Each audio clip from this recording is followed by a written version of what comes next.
everyone, my name is Zeotrex, and today we're taking a look at Alien Earth. Alien Earth is the latest entry in the Alien series and is set before the original Alien. A space vessel containing alien life crashes down onto Earth and ends up in the hands of Prodigy, a corporation that specializes in hybrids, a combination of human and robot bodies. Sorry, I just got home. I'm really muggy right now. So, Alien is not something I've discussed on this channel before. I do not think. So, but it's one of my favorite horror films of all time, if not one of my favorite movies of all time. Um, I really dig that original Alien movie. It's such a well-made and well-crafted film. And Aliens is a fucking wonderful sequel. I fucking love Aliens so much. And then that's it. Alien as a franchise has really suffered a lot in recent years. Or not just recent years. It's been suffering ever since Aliens, which again is a great film. But after that, we have really struggled to get this franchise back on track. For example, Alien 3 went through development hell, ended up being a shit movie. Resurrection was fucking awful. AVP, not that good. The prequels, really unneeded. And to be fair, I actually have not seen Romulus yet. So I hear good things about that. I hear some mixed things, but I hear mostly good things about that. So Alien Earth is a good show. It borders on great, but it doesn't. Later on in the season, it kind of dwindles a bit down to good. Good. It's a good show. That's what I could say. It's not bordering on great. It's not bordering on bad. It's not a mediocre show. It's a good show that has some flaws. I'm very I was satisfied with the show, and I'm excited to see what they do in the future with the future seasons. Now, the way I wrote this, I decided to start writing before the finale aired, so I did it She-Hulk style. Back then, I decided to just write my review before the show had ended, because I had thoughts I wanted to say about it. And yeah, so something mentioned in the finale, I will bring it up here. Let's begin. So, the show's biggest strength is the cast. Everyone in this show is amazing. Acting wise, everyone in this show acts their absolute asses off.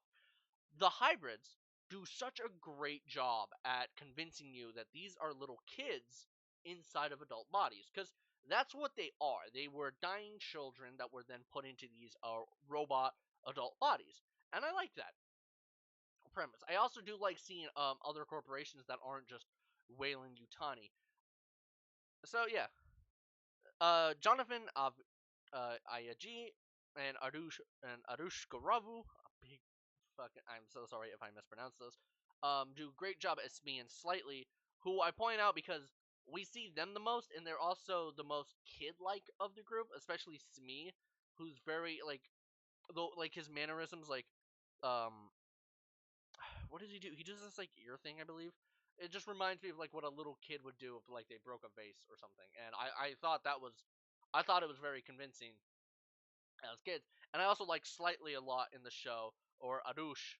Um, yeah, our main character Wendy or Marcy is also pretty good, but I do have some complaints about her now that the show is actually over and I saw the finale. The others include Curly, who doesn't really do that much, honestly. Toodles, who again doesn't do that much, and Nibs, who needs to be put in a fucking mental hospital because. Mm. So yeah, there's also Kirsch, who's this synthetic who looks a lot like Roy Batty. I do think that was intentional. And then we get to the main man himself, Peter Pan, Boy Cavalier. And that's another thing, by the way. These are Lost Boys, so they're gonna try convincing you to drink that wine and say that trying to convince you in drinking that blood and saying that it's wine. Wrong, Lost Boys. They're named after people from Peter Pan, and Boy Cavalier is Peter Pan. He's the main antagonist of the show. And Samuel Blanken does a great job of playing a little shit. Boy is such a shithead. You are annoyed by him, but he does a great job. But Neverland does need their rival, and that rival is fucking Morrow. the Captain Hook of this series, and oh my god, without a doubt, Moro is the best character in this series. You can understand his motive, what has happened to him, and that's another thing I want to point out. Episode 5 was a great episode. I'll kind of get into that later. Sorry, it's so fucking muggy in here. I hate California. He almost starts to feel sympathetic. But the things that he does to some of our main characters, mainly Slightly, yeah, no, he's kind of a big piece of shit. He is evil, and oh my god, this guy has an appetite for scenery because every time he is on screen, he is chewing that shit up. Babu Casey does such a great job at making him intimidating and genuinely threatening and terrifying. And again, every time he's on screen, he is acting his ass off. This is fucking phenomenal acting. And is again the strongest part of the show is the actors and the cast, and I thought it was great. Now, this is a show called Alien Earth. Are there aliens? Is there Earth? I forgot to mention that in my script. First of all, let's just get to the Earth thing because I forgot to mention it in the script. So one of my biggest, not biggest complaint, but one of my um, did I actually mention it?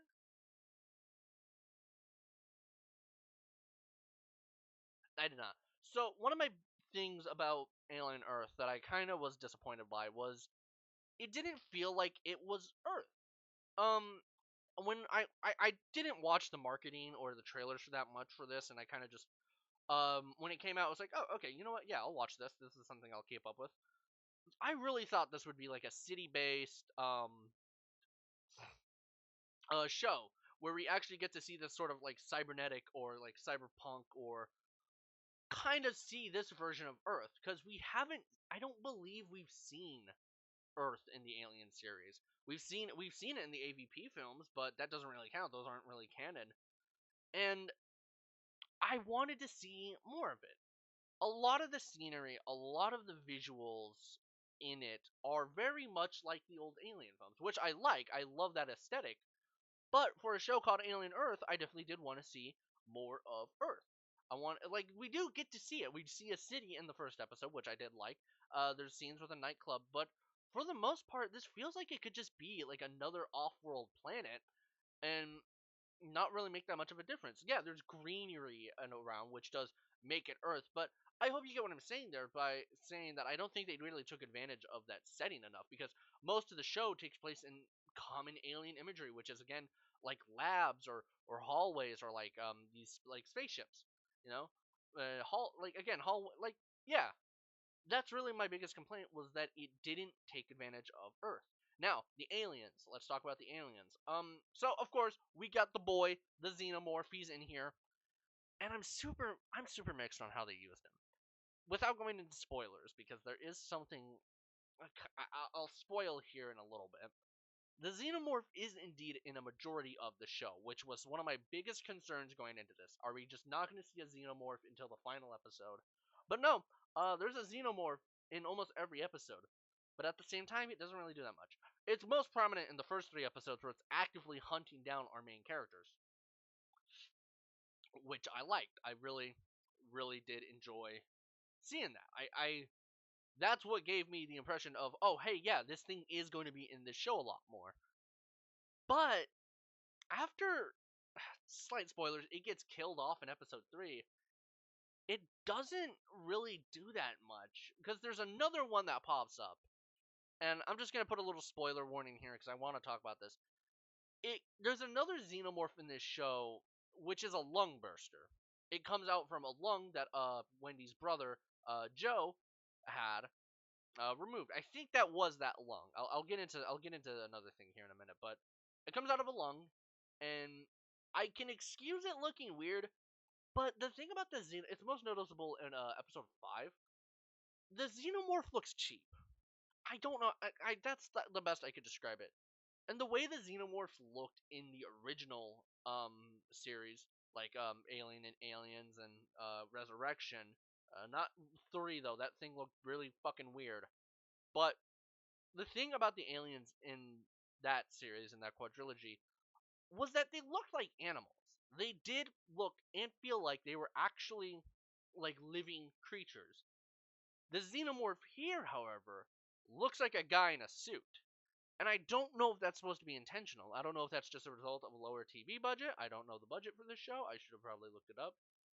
But it just looked super off. Like the way it moved, the way it was filmed. I guess it was because it was in broad daylight a lot, and we actually do get to see it. You could tell it's a guy in a suit, which I'm super mixed on.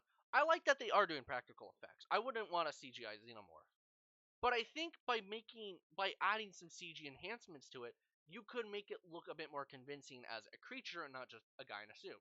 Um, and again, I can excuse the other xenomorph that we see in the show for looking weird on the account of it being kind of special, like the runner xenomorph from Alien 3. I didn't like that thing. I thought it looked stupid, but I can excuse it because it is a special kind of xenomorph that was born from an animal. Well, this one was born from a lung. It was like a made xenomorph. I just, I don't know. Let me know what you guys think about it, because it's something that I don't know how to describe. Now, there is more aliens in the show, not just xenomorphs, but like other alien life forms, which I'm fine with. I get it. It's called Alien. Most importantly, this eyeball. There's this eyeball called the Oculus, I think, and yeah, she's cool. I like her.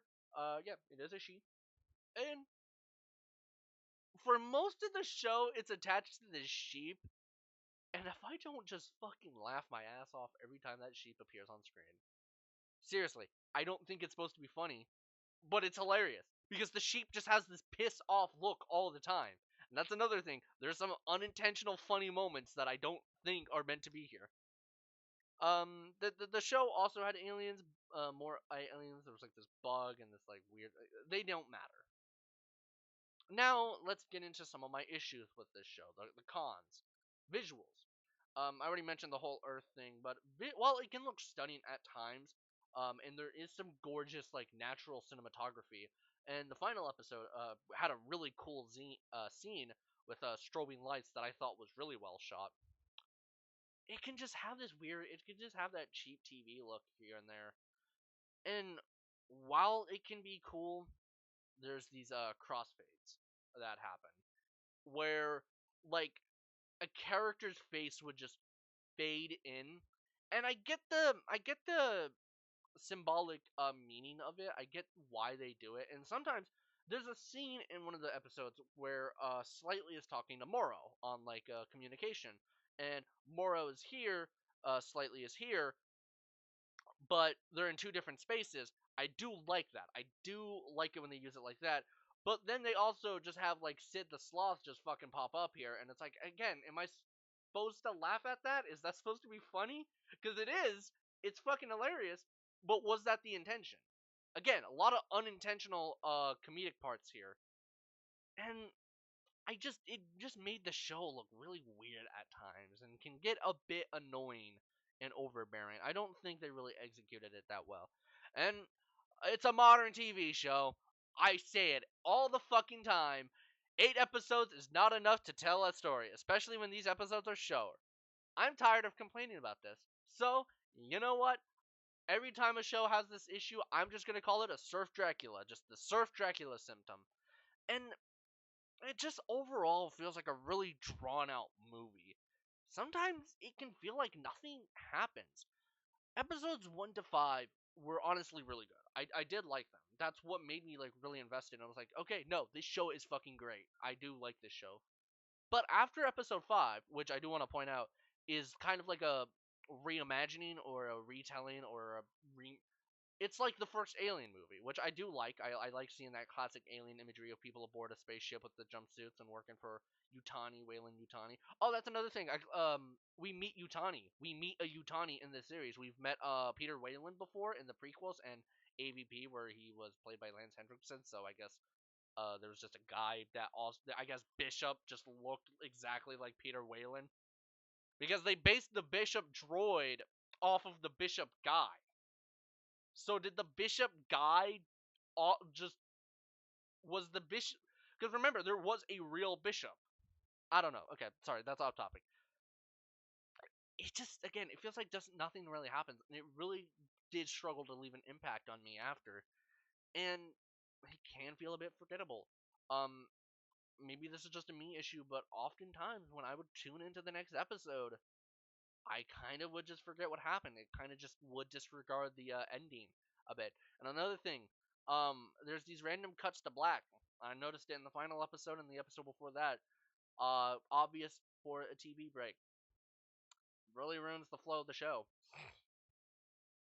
My um, I just it feels like the story doesn't offer much. It's more so something more in the moment. Like when you're watching it, you can say a lot about it because it's happening. But after you're done, it's like, well, what? Again, I like their acting. Some of these characters do lack a bit. Again, Curly, I remember, does not do much. And the thing with Nibs is that whole trauma thing. So she kind of has trauma in this show, which is born from. It's born from her experiencing an attack from this eyeball. I felt like it just came out of nowhere. She comes up to them and she's like, "I'm pregnant. I'm gonna have a baby," and she just starts acting super weird all of a sudden. Again, I'll get into another thing that might. I I mean, I can't lie. I did like seeing Nibs be weird. She was one of my favorite characters walking out of this. Sorry, my fucking microphone is just being really really weird. So yeah, another. Again, I think the characters who get the strongest writing are Smee and Slightly, or mostly Slightly. He's given the subplot where Moro is trying to get a hold of the xenomorph, an alien specimen, and I do think that's great. And Wendy, our main character, I really wanted to like her. I really did. I really did want to like her, and I did like her for most of the show. But that final episode, there's not really a sense of danger when it comes to her. She feels strong, and yet there's not really like she's in danger. They tell you she's in danger, but I mean, she can control cameras and the network and other synthetics, and she can talk to aliens. She can talk to the xenomorph. She has a pet xenomorph. That's another thing. And for a lack of a better term, I really don't want to say it, but she feels like a Mary Sue. And I, again, lack of a better term, there's probably a better way of saying that. I don't like using the term Mary Sue, but Wendy just kind of progresses on her own, right? And that's just how I feel about it. Again, there are times where she shines. She has a really great moment in episode 8, the final episode, which I'm going to get into here in a minute. It's weird having a jarring. It's jarring to have a female lead in this series be like this, considering Alien is the foundation for a badass female lead, that being Ellen Ripley, who's fucking phenomenal in Alien and Aliens before Alien 3 ruined on. It's just the final episode. Let's talk about this. What a 47 minutes. Most of the episodes in the show are like 50 minutes, and I will be honest, most of the time I didn't mind. Actually, I thought the episodes being 50 minutes, some even being an hour, definitely made it a bit harder to watch. Again, I will get to that. And yeah, it just feels like nothing happened. None of the way that the show ended, it didn't feel like any character arcs really got wrapped up. It didn't feel like um anything satisfying got concluded. It really felt like there's supposed to be another episode after this. Like I'm supposed to tune in next week to see what's gonna happen. No, we have to wait till season 2. And with the way that TV works now, we may not see that until 2027 or probably 2028, considering, you know, I'm hoping it comes out next year. It's renewed. This definitely is a season. So yeah. And look, I liked Alien Earth. I know I just kind of tore into it a lot, but I did like it. And I think the pros can't hide the cons. And I point this out because this is what I want to see changed in season 2. I am looking forward to season 2. And again, yeah, I hope that comes out soon. Alien Earth is a well acted, well made, competent little TV show, and it continues a step further into the Alien series redemption. It's just refreshing to have an Alien project that just isn't ass. Was it the best? No. Alien and Aliens and probably Romulus were a lot better than better than this, but it's up there. Probably top 5, you know, which isn't saying much. Okay, so my next review, possibly Marvel Zombies. That literally just came out today. Did not know it came out today. I will probably sit down and watch it. I've heard bad things about it because Marvel animation, right? Fucking sucks. VHS Halloween, maybe I'm probably gonna do a review of that when that comes out. I'm excited for that. I love those films. Either way, so it's gonna be a special time on this channel next month because it's gonna mark 10 years since I started YouTube, which is fucking insane. It is insane to think that I've been doing this since October. Either way, I'm I'm gonna be October 16th. Expect a video then. Either way, I'm just gonna be super busy with my final year of school. You know, I'm graduating this year and I'm gonna be busy, so I'm not really gonna have time to kind of focus on my channel. And even maybe then, by if I graduate, I could probably pump out more videos like gaming and whatnot. Maybe stream a little bit more here soon because I am interested in doing more streaming. But until then, that's what does she do? She goes, fuck, I can't do it. God damn it! Hold on, maybe I got a moisture. Okay, that's it. I'm trying to do that thing she does. Bye.